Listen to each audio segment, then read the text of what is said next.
네, 안녕하세요. 오늘은 복잡한 이슈를 다루고 있는 경제 기사를 손으로 읽는 방법을 여러분과 공유하도록 하겠습니다. 제가 고른 기사는 박성 전 한국은행 총재의 인터뷰입니다. 박성 전 한국은행 총재는 현재 문재인 더민주당 후보의 싱크탱크인 자문위원장을 맡고 있습니다.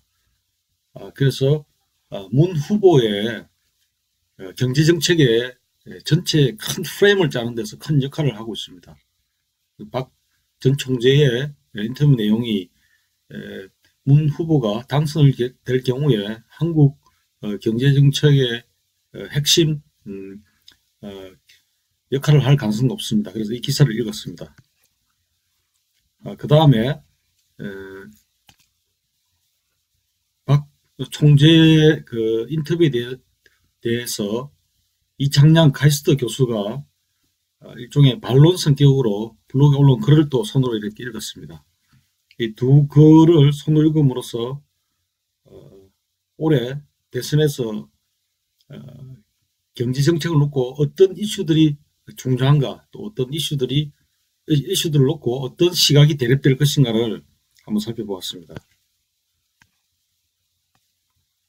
우선 박 총재는 인터뷰에서 탄핵 전국에서 어떤 경제적 현재 그 고난된 체제 하에서 경제 정책을 우선 해야 되느냐를 이제 얘기를 하고 있습니다. 자, 이 부분은 좀 물론적 얘기들입니다. 그리고 2017년 경제 정책을 전망하고 있습니다. 뭐 우리가 많은 사람들이 알고 있고 또 예측한 대로 수출과 투자가 상황이 좋지가 않습니다. 그리고 금리 인상, 미국 금리 인상을 통해서 금리 인상되고 부동산 경기가 좋지 않습니다. 또 가계 대출이 증대하고 있습니다.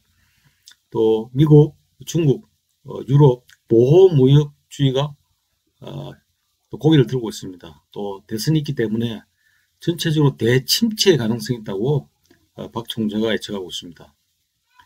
그래서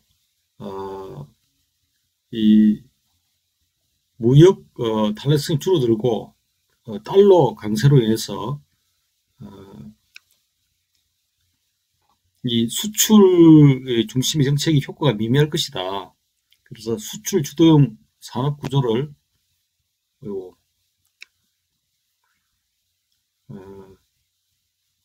계속 유지하는 것은 문제가 될 것이다. 이렇게 보고 있습니다.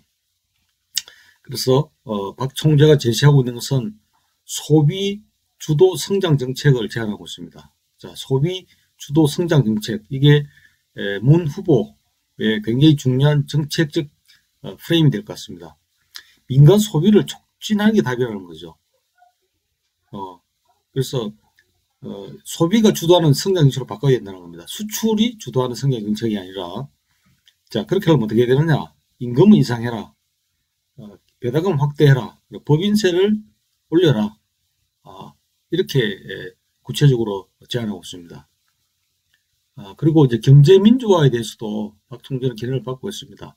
생산 측면과 분배 측면이 있는데, 생산 측면은 그 기업의 가버넌스 구조, 소수 작은 지분을 가진 재벌이 지배하는 이 문제를 해결해야 된다고 보고 있고, 분배 측면에서는 대기업의 과실을 전 국민에게 환원할 수 있어야 된다고 주장하고 있습니다.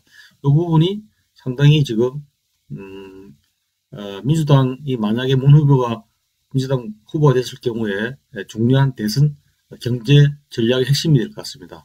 그래서 구체적으로 법인세를 올려라. 현재 한국의 법인세 수준이 전체적으로 22%인데 명맥세율은 14%에 불과하다. 영국 수준으로 20%까지는 올려야 된다. 이렇게 주장하고 있습니다. 그리고 정세 없는 복지는 불가능하다. 그리고 이 법인세와 같은 대표적인 정세 가능성 있는 항목을 손을 봐서 복지 재원으로 마련해야 된다고 주장하고 있습니다. 가계부채 대책에도 얘기하고 있습니다. 자, 가계부채가 시한폭탄이다. 그래서 총량을 통제를 해야 된다. 또 이 서민들의 채권들을 채무 조정을 잘 해줘야 된다. 그 대신에 투기성 대출은 규제를 해야 된다. 가계부채 대책을 서민에 대한 것과 투기성 대출을 나눠서 잘 해야 된다고 주장하고 있습니다. 자, 마지막 결론 부분입니다. 자, 어떻게 제안하고 있느냐.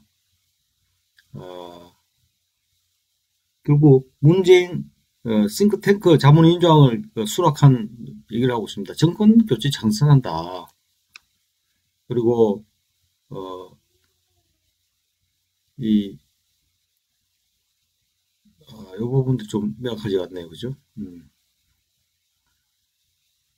중도 신령 노선을 문 후보가 수용했기 때문에 자기가 자문위원장을 맡았다. 박수영 이렇게 밝히고 있습니다. 자, 전체적으로 이 박 총재의 생각은 소비가 주도하는 성장 정책. 이렇게 되면은 임금을 인상 높여주고 배당금을 확대해주고 그다음 법인세를 정치해서 자 임금 인상 부분은 소비를 촉진시키는 방안이겠죠. 법인세 정책 부분들은 서민들을 지원할 수 있는 재원을 확충하는 방안에 해당됩니다. 이런 기조로 그 문재인 후보의 전체적인 경제의 어떤 큰 프레임을 짜고 있는 것 같습니다. 여기에 대해서 카이스트 이창양 교수는 블로그에 소득 주도 성장의 단상이나 글을 통해서 자신의 생각을 밝히고 있습니다. 자, 이 교수의 관점은 을 제가 손으로 읽어보면 이렇습니다. 자, 우선 소득 주도 성장론에 대해서 첫 번째 어떤 보완은 자 수출과 내수를 이렇게 구분하는 게 구제적 접근 방법이 아니냐. 결국은 수출과 내수의 균형이라는 표현이 적절하다.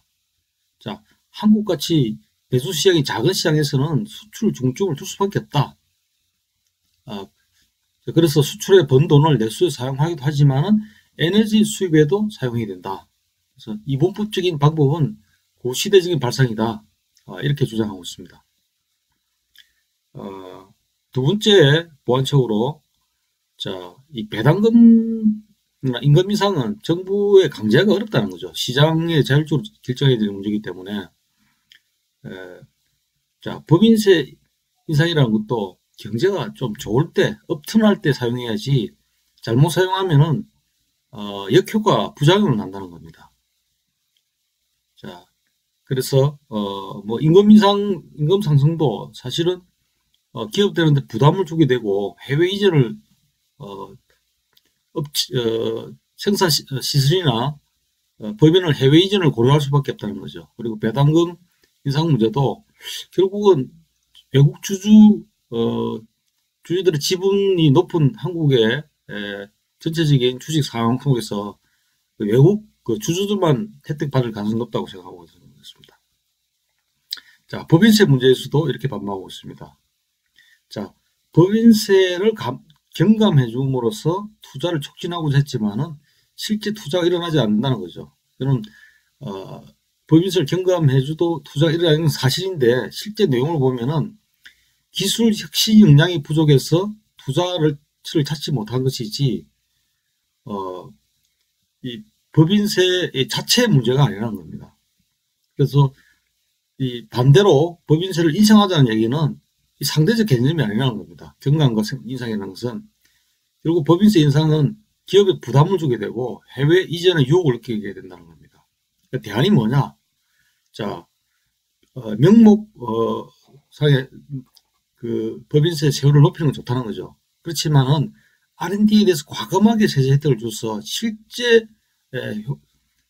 그 법인세 인상의 효과를 반감시키자는 겁니다. 기업들이 결국은 기술 혁신 역량에다가 투자를 많이 해서 투자세를 찾게 하자는 게 답이 아니냐 이렇게 보고 있습니다. 자, 그리고 이제 이 교수는 어떤 대안으로 경제정책을 하고 있냐면 결국은 일자리 창출이 가장 중요하다는 겁니다. 일자리 창출을 통해서 소득도 올리고 복지를 증대해야 이게 건전한 문제 해결은 되지 않겠냐고 보고 있는 겁니다. 자, 경제라는 것은 결국은 기업, 국가, 가게 이런 것들이 유기적으로 돌아가는데 한 분야를 희생시키는 방안으로는 부작용이 생길 수밖에 없다는 겁니다. 일자리 문제를 근본적으로 처방되지 않으면은 가계 소득이 아무리 늘어도 소비가 생각만치 늘어나지 않는다고 주장하고 있습니다. 그래서 이런 이분법은 좀 버리자는 거죠. 자, 이런 이분법은 정치 담론이나 소통에는 효과적이지만은 실제 경제 문제를 해결하는 데 있어서는 정도를 벗어나는 것도 곤란하다. 이렇게 반박을 하고 있습니다. 자, 이 교수가 이런 생각을 갖고 있지만은 또 일자리 창출이라는 말이 쉽지만은 또 일자리 창출이라는 문제도 굉장히 어려운 문제입니다. 일자리 창출이라는 것은 어떤 성장기에 있어서 상대적으로 유리한 한 국가의 경제가 유리한 위치를 가지고 있거나 전체 세계 경제 성장이 이루어질 때 일자리 창출이 쉽지만은 글로벌 시장이 전체적으로 저성장이고 국가 간의 기술적 격차가 별로 없을 때 과연 일자리 창출이 쉬울 것인가 이런 의무도 들기도 합니다.